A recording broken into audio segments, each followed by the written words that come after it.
ऐसे कई भव्य और पुराने मंदिर मंदार में बिखरे पड़े हुए हैं।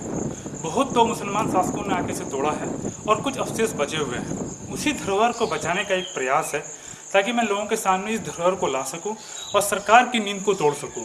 ऐसे बहुत सारे प्राचीन मंदिर हैं और मूर्तियां हैं जो मंदार में स्थित हैं और वो बेजान इसी तरह पड़ी हुई हैं। जाहिर सी बात है उन्हें हमारा बचाना पहला लक्ष्य होगा। काली की भव्य मूर्ति है, बहुत ही प्राचीन और विशाल, और ये चढ़ने से पहले ही चेतावनी दे देती है कि कोई गलत कार्य यहाँ पे ना हो। आप देख सकते हैं काली की ये प्राचीन और विशाल मूर्ति, जो शास्त्रों में जिस तरह से काली का वर्णन किया गया है, ठीक उसी प्रकार ये मूर्ति यहाँ पर स्थित है। ये एक्चुअली पत्थर में है, पहाड़ के पत्थर में। बाद में इसमें मंदिर बनाकर इसका निर्माण कर दिया गया। चाबी विराजमान है, इस बात का साक्षी है कि आपकी यात्रा शुभ हो। और ये पत्थर में ही बनी हुई मूर्ति, जिस प्रकार काली की मूर्ति है उसी प्रकार पत्थर में गणेश जी की भी मूर्ति बनी हुई है। और ये हमें यहाँ पे आशीर्वाद दे रहे हैं कि आपकी यात्रा मंगलमय हो। सीढ़ियों का बना हुआ है, पत्थरों में सीढ़ियाँ बनी हुई हैं, जो कब बनी है, किसने बनाई है, किसी को पता नहीं। ये प्राचीन काल से ही है। ये लोहे के तार और ये लोहे के जो बनावट हैं, जो बाद में यहाँ के लोगों ने, मूल निवासी और यहाँ के सरकारों की देन है। आगे इसी तरह हम बढ़ते जाएंगे।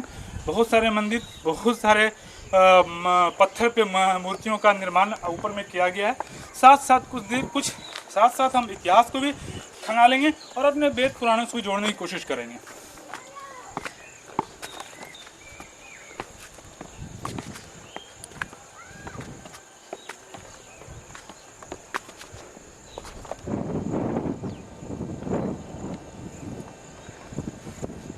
इस दाग को गौर से देखिए।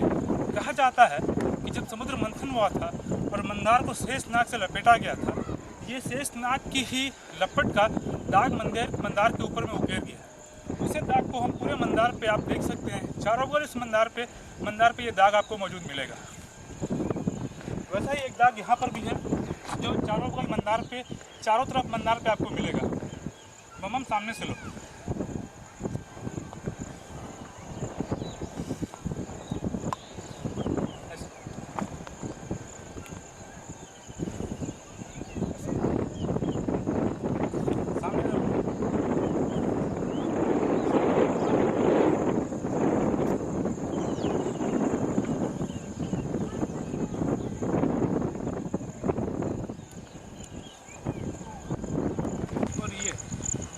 कहा जाता है कि शेष नाग को जब लपेटा गया था मंदार से समुद्र मंथन के लिए, तो ये उसी का दाग है। ये भी हो सकता है कि आप अगर इस दाग को गौर से देखेंगे, ये पैरेलली आगे की तरफ बढ़ी गई है और इस दाग पूरी मंदार पे नजर आता है।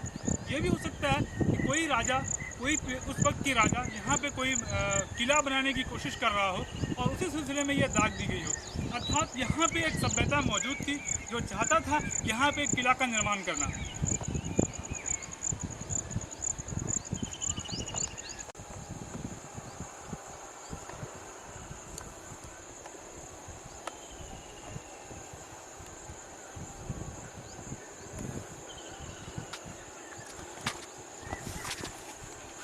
इसके साथ एक आस्था और भी जुड़ी हुई है। कहा जाता है कि माँ दुर्गा जब अपने रथ से उतरी थी तो वो मंदार पर ही उतरी थी और ये मंदार पे उन्हीं के रथों का चक्का का दाग है।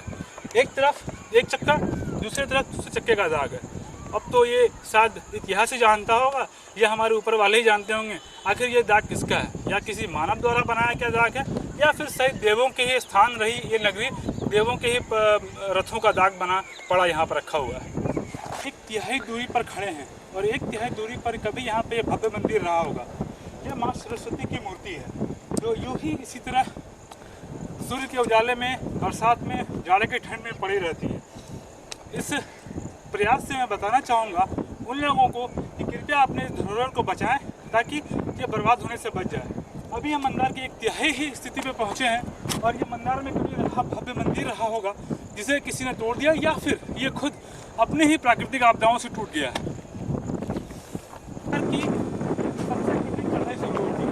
इसके बाद हम मंदार के बीचों बीच पहुँच जाएंगे और बीचों बीच पहुँचने के बाद मंदार की जो चीज़ें हैं वो अगर आप देखेंगे तो आपको बड़ा ही आश्चर्य होगा कि ये अनेक सी संभावनाओं को और अनेक से पुरानी चीज़ों को समेट कर बैठा हुआ है।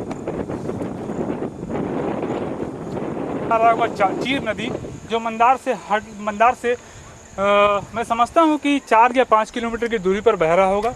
कुछ दूरों में आप राजमहल की श्रृंखलाओं को देख पा रहे होंगे। शायद बरसात के दिनों में ये संभव ना रहा हो। और इसके पूर्वी क्षेत्र से चानन नदी का बहाव होता है, जो मंदार के पूर्वी क्षेत्र से बहता है। और वेद में जो हमारा मंदार के क्षेत्र का जो स्थिति का वर्णन है वो लिखा गया है कि चीर और चानन के मध्य में जो पर्वत बसता है वही ही मंदार पर्वत है। यानी कि अगर लॉन्गिट्यूड और लैटिट्यूड के हिसाब से हम देखा जाए तो वेदों के हिसाब से देखा जाए तो ये वही मंदार पर्वत है, जिसके बारे में कहा जाता है कि कभी इसी मंदार पर्वत से असुरों और भगवानों के बीच में समुद्र मंथन हुआ था और कई प्रकार के रत्न यहाँ से निकले थे। स्वयं लक्ष्मी का भी इसी जगह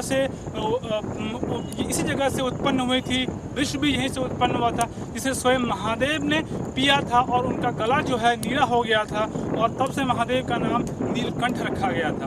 अब हम मंदार की मेन चढ़ाई जो इसके मुख्य चढ़ाई है उस पर करना चाहेंगे और उसके बाद हम मंदार के अंतिम छोर उसके मथली पर पहुंचेंगे और इस तरह से मंदार में रहे चीज़ों का वर्णन करते हुए जाएंगे ताकि हिंदू धर्म की ये सबसे पौराणिक धरोहर के बारे में लोगों को पता चल सके।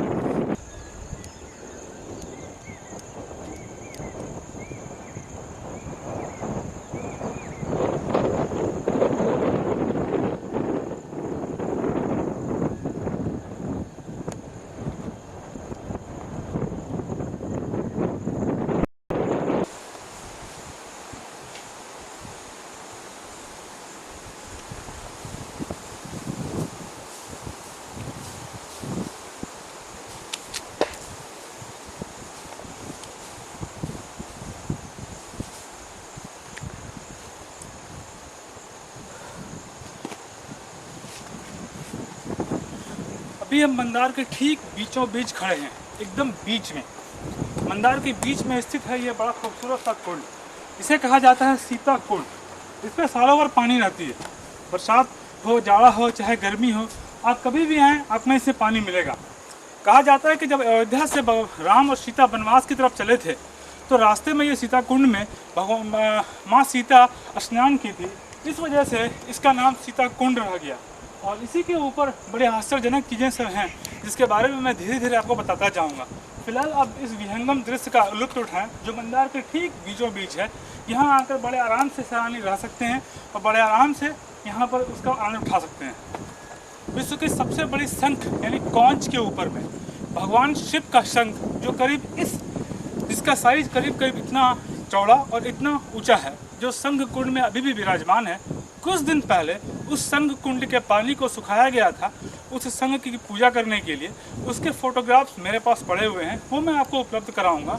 लेकिन मैं ये कह सकता हूँ कि विश्व में इससे बड़ी शंख शायद कहीं पे भी नहीं होगी और उसका नाम इस वजह से शंख कुंड पड़ा हुआ क्योंकि उस शंख के कुंड के नीचे भगवान शिव का शंख अभी भी रखा हुआ है, जो फलता साइज में कम से कम मैं बताना चाहूँगा इस पत्थर के बराबर होगा। जो पत्थर आप देख रहे हैं इस पत्थर से ज़्यादा बड़ा भगवान शिव का शंख अभी भी शंख कुंड में अभी भी स्थित है।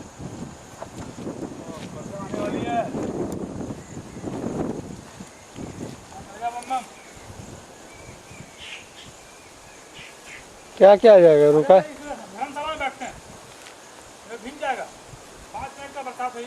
वो एक्चुअली वो शंख कुंड है। कहा जाता है कि इसमें भगवान शिव का शंख अभी भी विराजमान है। अभी कुछ दिन पहले इस शंख कुंड को सुखाया गया था ताकि उस शंख की पूजा कर सके और जब वो शंख को लोगों ने देखा तो बड़ा आश्चर्यचकित हुआ।